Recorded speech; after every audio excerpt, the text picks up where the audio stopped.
qui sont posées et qui, au regard de la gouvernance vertueuse, posent problème, je crois que les Sénégalais sont suffisamment mûrs pour faire la part des choses. Mais si on vous demandait d'être beaucoup plus précis par rapport aux récriminations que vous avez, vous diriez quoi exactement?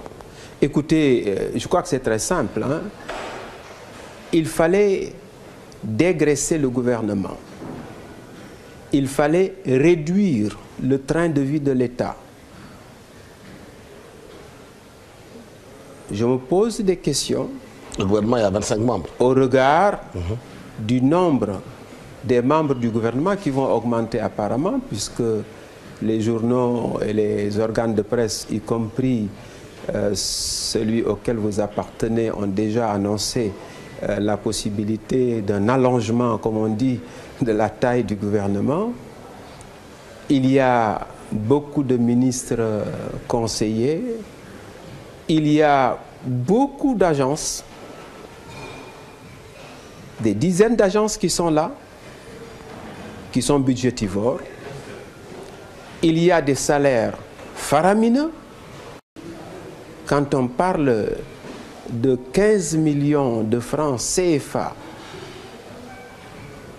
par mois qu'on paye à des dirigeants d'agences, il y a également,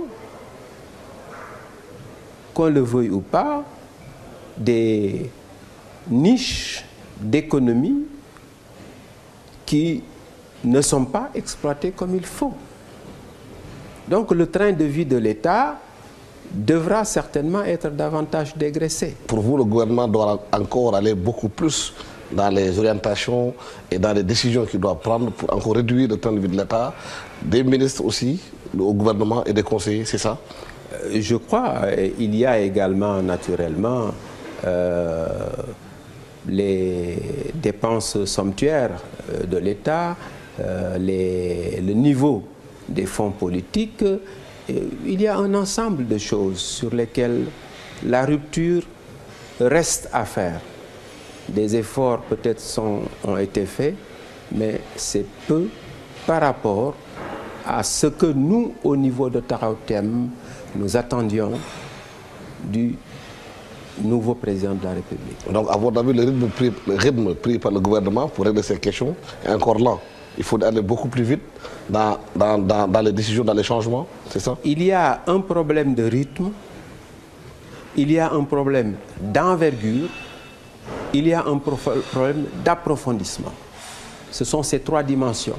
C'est dans ces trois dimensions qu'il faut chercher les voies et moyens de véritablement illustrer, si on veut le faire, ce qu'on appelle une gouvernance vertueuse, ce qu'on appelle un gouvernement beaucoup moins budgétivore. Justement, est-ce que la coalition Benno Bokk Yakaar, comme vous l'avez dit tantôt, qui a continué sa mutation, avec des hommes politiques quand même qui sont là, qui sont connus, qui ne sont pas nouveaux, est-ce que ce n'est pas eux qui prennent en otage quelque part le président de la République? Je ne peux pas parler en termes d'otage. Je vous ai déjà dit... Les logiques de coalition qui sont là, de partage. J'ai commencé par vous dire que 3 mois ou 6 mois, c'est peu. Il faut donc donner au président de la République nouvellement élu le temps de dérouler son programme.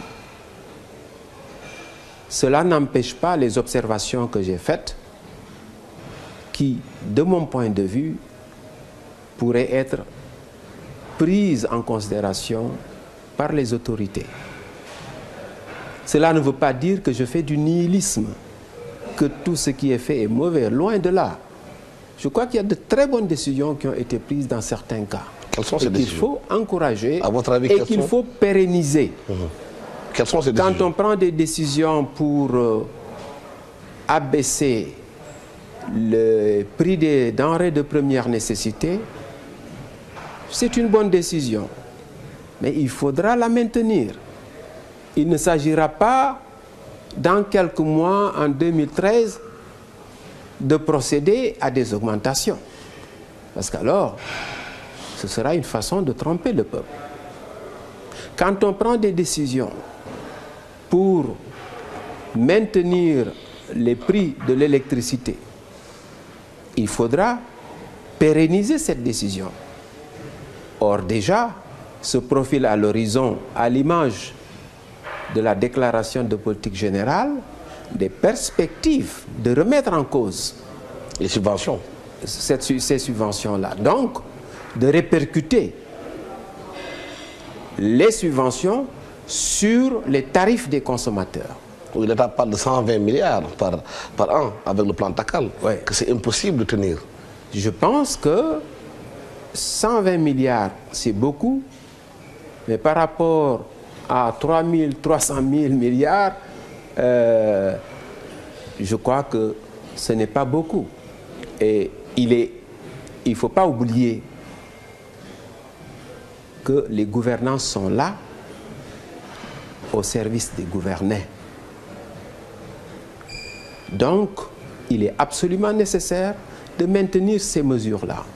Dans le même ordre d'idée, c'est bon de supprimer le Sénat. Taxawu Thème a proposé parmi ces 111 points la suppression du Sénat. Nous n'avons pas attendu les inondations pour en faire la raison ou le prétexte de la suppression du Sénat. Donc, nous sommes tout à fait en phase avec le président. Mais il ne faut pas dévêtir Jean pour vêtir Paul. Le Conseil économique et social, aujourd'hui Conseil économique, social et environnemental, est une institution de conseil. Il est composé sur la base des différentes activités et des différentes compétences dont le gouvernement a besoin des conseils. Et ses membres, au nombre de 80, ne sont pas des salariés. Ce sont des personnes qui conseillent et qui tiennent 2 sessions par an, chacune de 2 mois. Et c'est seulement à l'occasion de ces sessions qu'ils reçoivent des indemnités. Qu'il faut maintenir cela. Je crois que si on veut un gouvernement, une gouvernance vertueuse, il est essentiel de ne pas supprimer le Sénat pour faire du Conseil économique, social et environnemental un autre Sénat sur le plan du salaire, en payant un salaire mensuel aux membres du Conseil économique, social et environnemental. Et je dois dire également que sur le plan de la substance, c'est bien d'avoir ajouté la dimension environnementale, même s'il y a une commission qui s'occupe au sein de ce Conseil de l'environnement et du développement durable. Mais peut-être qu'il aurait été également utile de mettre un accent plus particulier sur la culture. Ce qui nous définit, c'est notre identité, c'est notre culture. Et aujourd'hui, quand on regarde aussi bien les adultes que les jeunes, on se rend compte que notre culture se débat dans un environnement mondial agressif et que nous ne sommes pas suffisamment outillés, notamment les jeunes, pour faire face à ces agressions culturelles. Nous imitons de façon systématique ce qui se fait à l'extérieur, même quand ça va à l'encontre de notre culture. Sur le plan culturel, regardez les Sénégalais parler Wolof, parler tout couleur. Combien il y a de mots étrangers, français en particulier, qui viennent envahir systématiquement notre parler. Donc, est-ce qu'il ne faudrait pas avoir de mettre en place le Conseil économique et social de l'environnement, qui a une large concertation autour de la question pour prendre la préoccupation, toutes ces questions? Bon, je crois que on ne peut pas vouloir se substituer aux gouvernants